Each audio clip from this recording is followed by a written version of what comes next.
Good morning student, it is video number 11 of chapter carbon and its compound class 10th and today we discuss third family that is alkyne family। जी हाँ, alkyne family या alkyne series।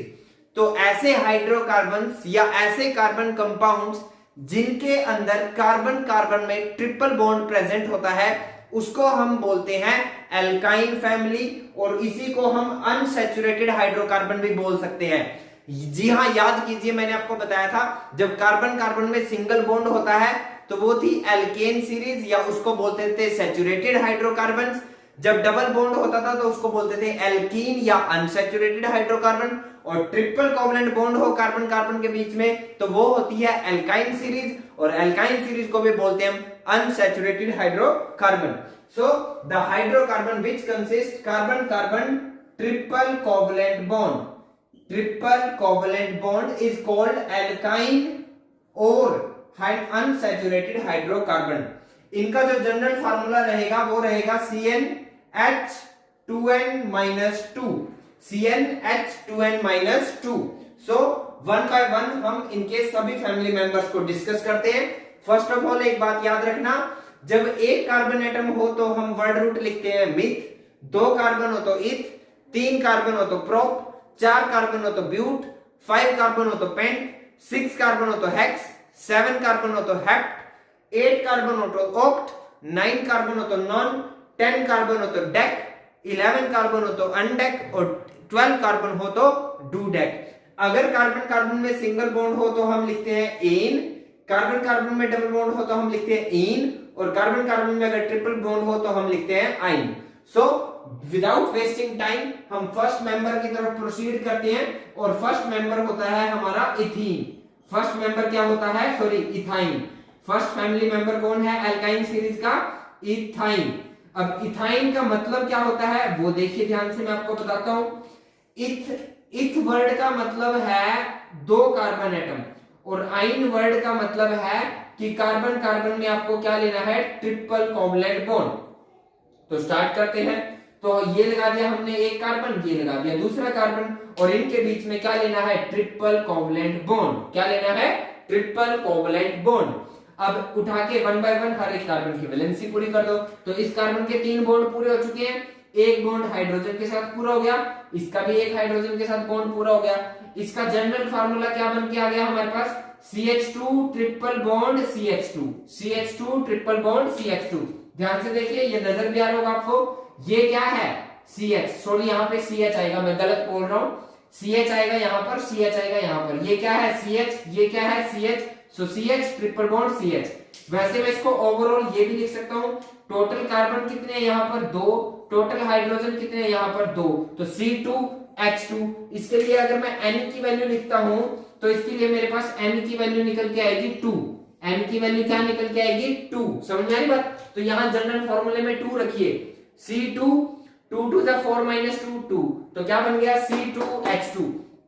तो आप general फार्मूले में N की value रख के भी आंसर निकाल सकते हो, या आप बेसिक तरीके से भी इसको सॉल्व कर सकते हो। नेक्स्ट हम डिस्कस करते हैं इसका इलेक्ट्रॉन डॉट स्ट्रक्चर। तो इलेक्ट्रॉन डॉट स्ट्रक्चर बड़ा सिंपल रहेगा। ये कार्बन और ये इसका सर्कल, और ये कार्बन के साथ इसका सेकंड सर्कल, और क्योंकि कार्बन कार्बन में है ट्रिपल कोवलेंट बॉन्ड, और ट्रिपल कोवलेंट बॉन्ड का मतलब कितने इलेक्ट्रॉन? 6 इलेक्ट्रॉन। जी हाँ, ये भी मैंने आपको बताया था। सिंगल लाइन मतलब सिंगल कोवलेंट बॉन्ड मतलब 2 इलेक्ट्रॉन, डबल लाइन मतलब डबल कोवलेंट बॉन्ड मतलब 4 electron, triple line means triple covalent bond मतलब 6 इलेक्ट्रॉन्स। तो यहाँ है ट्रिपल बॉन्ड, तो यहाँ पर 6 इलेक्ट्रॉन शेयर किए इन्होंने आपस में, 3 इसमें 3 इसमें, बाकी बचा हुए एक हाइड्रोजन के साथ इसने शेयर किया, बाकी बचा हुआ एक इलेक्ट्रॉन इसने अपने हाइड्रोजन के साथ शेयर किया। अब आप देख भी सकते हो इस कार्बन के कितने इलेक्ट्रॉन हो गए? 6 ये रहे, 2 ये रहे, 8। इस कार्बन के 6 और 2 8, इस हाइड्रोजन के 2, इस हाइड्रोजन के 2। बॉन्ड देख लो, इस कार्बन के कितने बॉन्ड है? 3 और 1 4, इस कार्बन के 3 और 1 4, इस हाइड्रोजन का 1 बॉन्ड, इस हाइड्रोजन का 1 बॉन्ड। तो कार्बन भी स्टेबल, हाइड्रोजन भी स्टेबल। ये आपको क्या शो कर रहा है? ये शो कर रहा है कि हर एक कार्बन के पास 4 बॉन्ड है और हर एक हाइड्रोजन के पास 1 बॉन्ड है, और ये शो कर रहा है कि हर एक कार्बन के पास 8 इलेक्ट्रॉन्स हैं और हर एक हाइड्रोजन के पास 2 इलेक्ट्रॉन है। सो आई होप आपको फर्स्ट फैमिली मेंबर क्लियर होगा। जल्दी से कॉपी में नोट करो, फिर हम सेकंड मेंबर को डिस्कस करते हैं।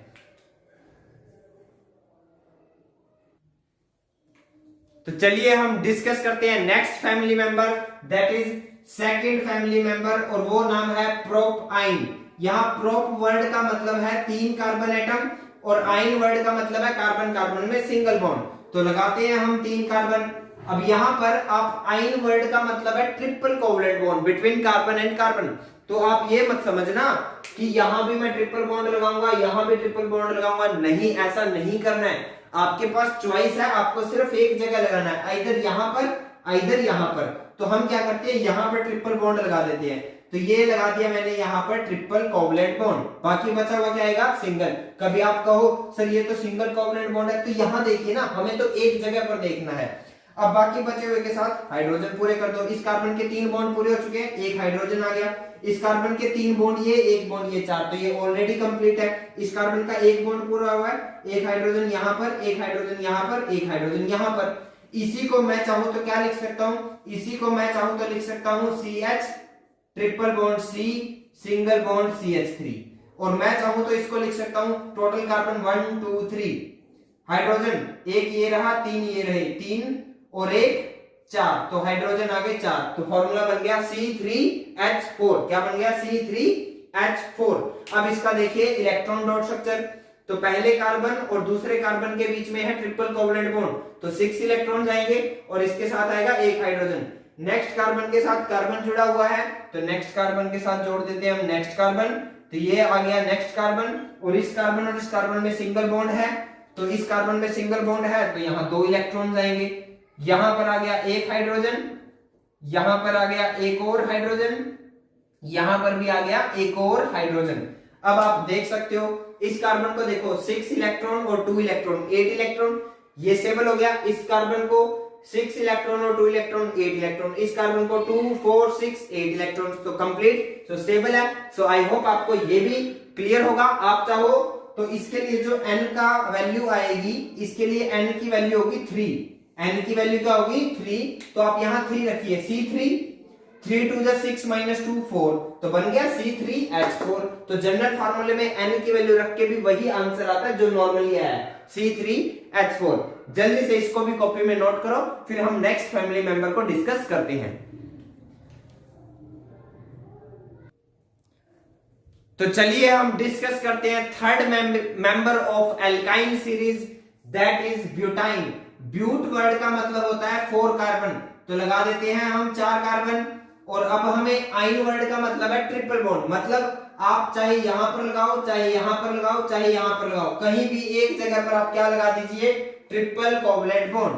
तो यहां लगाते हैं हम ट्रिपल कोवलेंट बॉन्ड और बाकी रख देते हैं सिंगल बॉन्ड। बाकी बचे हुए हाइड्रोजन के साथ पूरे कर दीजिए। इस कार्बन के 3 बॉन्ड पूरे हो गए, एक रह गया हाइड्रोजन, तो वो यहां पर आ जाएगा। इस कार्बन के 3 बॉन्ड ये रहे, एक बॉन्ड ये रहा, 4 कंप्लीट। इस कार्बन का एक बॉन्ड ये रहा, एक बॉन्ड ये रहा, एक हाइड्रोजन यहां पर, एक हाइड्रोजन यहां पर। इस कार्बन के साथ एक बॉन्ड पूरा हो चुका है, एक हाइड्रोजन यहां पर, एक हाइड्रोजन यहां पर, एक हाइड्रोजन यहां पर, तो ये हो गया कंप्लीट। हम चाहे तो इसी को लिख सकते हैं CH triple bond C single bond CH2 single bond CH3, और हम चाहे तो इसको कंप्लीट लिख सकते हैं 1 2 3 4, 4 कार्बन और हाइड्रोजन हो गए 1 और 2, 3 और 3 6, C4H6। क्या बन गया, C4H6। अब हम बनाते हैं इसका इलेक्ट्रॉन डॉट स्ट्रक्चर। तो एक कार्बन, फिर इसके साथ आएगा ये हमारे पास दूसरा कार्बन, ये इसके साथ थर्ड कार्बन, और ये इसके साथ आ गया हमारे पास फोर्थ कार्बन। अब पहले कार्बन और दूसरे कार्बन में है ट्रिपल कोवलेंट बॉन्ड, मतलब 6 इलेक्ट्रॉन। इस कार्बन के साथ एक हाइड्रोजन, एक हाइड्रोजन, इस कार्बन के साथ कोई हाइड्रोजन नहीं आएगा। इस कार्बन ने आगे 2 इलेक्ट्रॉन शेयर किए हैं। फिर इस कार्बन के साथ 2 हाइड्रोजन, एक यहां पर और एक आ गया यहां पर, और इस कार्बन के साथ 3 हाइड्रोजन, एक यहां पर और एक यहां पर और एक यहां पर। तो अब आप देख सकते हो, किसी भी कार्बन को उठाकर चेक कर लीजिए, 8 इलेक्ट्रॉन आपको मिलेंगे। इस कार्बन को देखो 2 4 6 8, इस कार्बन को देखो 6 और 2 8, इस कार्बन को देखो 6 और 2 8, इस कार्बन को देखो 2 4 6 8। यहां देख लो, इस कार्बन को देखो 4 बॉन्ड हो गए, 1 2 3 4, इस कार्बन को देखो 3 और 1 4, इस कार्बन को देखो 3 और 1 4, इस कार्बन को देखो 1 2 3 4। समझ में? तो जब भी हम बॉन्ड काउंट करते हैं कार्बन के चारों तरफ, तो वो 4 ही होने चाहिए, ना 3, ना 2, ना 1, ना 5, ना 6, कितने होने चाहिए 4। और जब भी हम इलेक्ट्रॉन काउंट करते हैं तो वो 8 होने चाहिए, ना 7, ना 9, ना 6, ना 5। समझ में आ रही बात? तो इलेक्ट्रॉन कितने होने चाहिए 8 और बॉन्ड कितने होने चाहिए कंप्लीट 4। अब इसके लिए जो n की वैल्यू आएगी वो n की वैल्यू आएगी 4। n की वैल्यू क्या आएगी 4। तो जनरल फार्मूले में 4 रखिए, Cn C4, यहां 4 रखेंगे तो 4 2 8 2 6, तो क्या बन गया C4H6। तो ऐसे ही आप चाहो तो आगे भी बना सकते हो। ब्यूटाइन के बाद pentyne, hexyne, heptyne, octyne and so on. So जल्दी से मैं इनको ओवरऑल समराइज करता हूं और इसमें भी वही आपको बताता हूं कि इसका फर्स्ट मेंबर इथाइन क्यों था, मिथाइन क्यों नहीं था। फर्स्ट ऑफ ऑल इसको कॉपी में नोट करो। तो चलिए हम डिस्कस करते हैं एल्काइन सीरीज का फर्स्ट मेंबर इथाइन क्यों होता है, मिथाइन क्यों नहीं होता। तो देखिए मिथ वर्ड का मतलब है एक कार्बन। अगर एक कार्बन है, कार्बन अगर 1 है तो n की वैल्यू क्या हो गई 1। n की वैल्यू अगर 1 हो गई तो जनरल फॉर्मूले में रखेंगे तो ये हो गया C1H2 into 1 - 2, so it become CH0। तो कार्बन के साथ तो भाई 4 हाइड्रोजन लगे होने चाहिए, कंपलसरी है ये तो। कार्बन अपने 4 इलेक्ट्रॉन शेयर करता है ना। कार्बन का एटॉमिक नंबर कितना होता है 6, कॉन्फ़िगरेशन क्या होती है 2 4, वैलेंस इलेक्ट्रॉन कितने होते हैं 4, वैलेंसी क्या होती है 4। तो कार्बन अपने 4 इलेक्ट्रॉन शेयर करके 4 बॉन्ड बनाता है, 4 कोवलेंट बॉन्ड बनाता है, तभी वो स्टेबल होता है। तो यहां तो एक भी नहीं है, H0 का मतलब है 0 हाइड्रोजन, तो ऐसा तो पॉसिबल ही नहीं है। तो ये क्या है नॉट पॉसिबल। इसीलिए एल्काइन सीरीज का फर्स्ट मेंबर कौन होता है इथाइन, नॉट मिथाइन। यही सेम रीजन आपको ने एल्कीन सीरीज में भी देखा था। तो ओवरऑल जो हमने पढ़ा वो क्या देखा, फर्स्ट मेंबर कौन था इथाइन, कार्बन क्या थे 2, n क्या था 2, तो यहां 2 रखते थे तो क्या आता था बन जाता था C2 2 2 4 - 2 H2, C2H2। Second member के लिए n क्या था 3, तो वो बन जाएगा C3 3 2 6 - 2 4 H4। थर्ड मेंबर के लिए n क्या था 4, तो ये बन जाएगा C4 4 2 8 - 2 6 H6। फोर्थ मेंबर के लिए n की वैल्यू क्या होगी 5, तो ये बन जाएगा C5 5 2 10 - 2 8 H8। फिफ्थ मेंबर क्या होगा n क्या होगा 6, तो ये क्या बन जाएगा C6 6 2 12 - 2 10 H10। सिमिलरली आप आगे भी बना सकते हो। सिक्स्थ फैमिली मेंबर के लिए n की वैल्यू क्या होगी, सिक्स्थ फैमिली मेंबर के लिए n की वैल्यू होगी 7 और फॉर्मूला बन जाएगा C7 7 2 14 - 2 12 H12।